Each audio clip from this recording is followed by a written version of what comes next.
Hey everyone, this is Tim at Tim's Fish Shop. So today we're going to try to replicate White Cloud Dynasty's breeding setup. He has some great rainbow shiners. I got about 20 of them from him last year. So you could check them out right here. Let's see. So those are a few of his and a few that I got locally, but most of his are gorgeous. Almost all of them actually. You can see the fatter ones are full of eggs.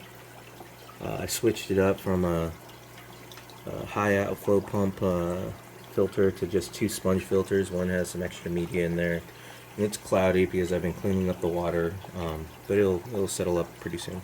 But yeah, they're gorgeous. So now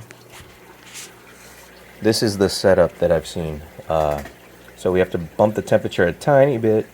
So it's pretty cold out right now. Outside it's about 40. In my garage it's about 50 to 60. Excuse me. And yeah, I just got this little circular plant container, I guess you call it, from Petco for like $2.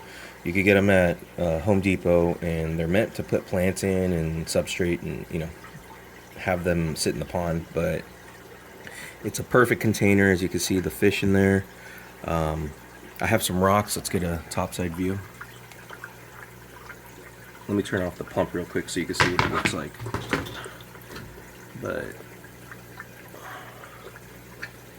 you see the rocks in there, and there's extra holes, and yeah, I put about 5 or 6 fish in there, one female with males, and I'm hoping that the water temperature is going to trigger a spawn.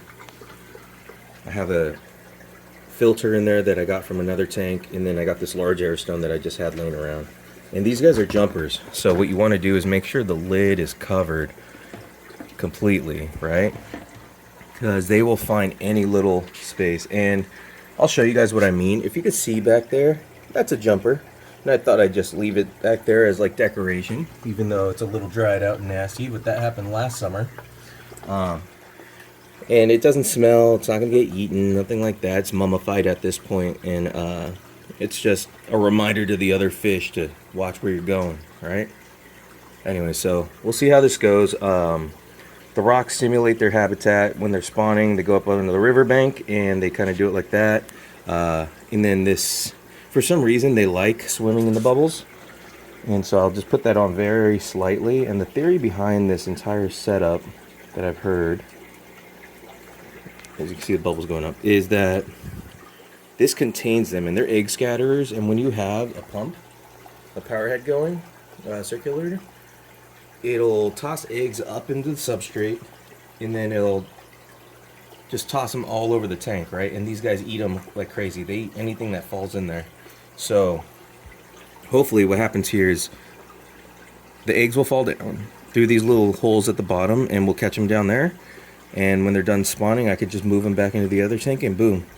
Now we got a little 5-gallon where they're going to hatch, and then I could raise fries in here without any issues, or I could just move them. So we'll see what happens. I hope you guys like the video. Please like, subscribe, share if you want.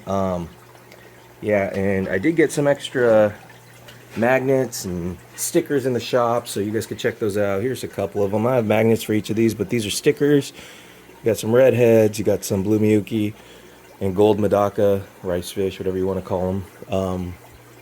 But yeah, and then of course I got the co-op stickers, and then this one's mine, and I have a lot more on the shop. So if you want to show your support, that'd be great. And then yeah, just happy fish keeping. Have a good one.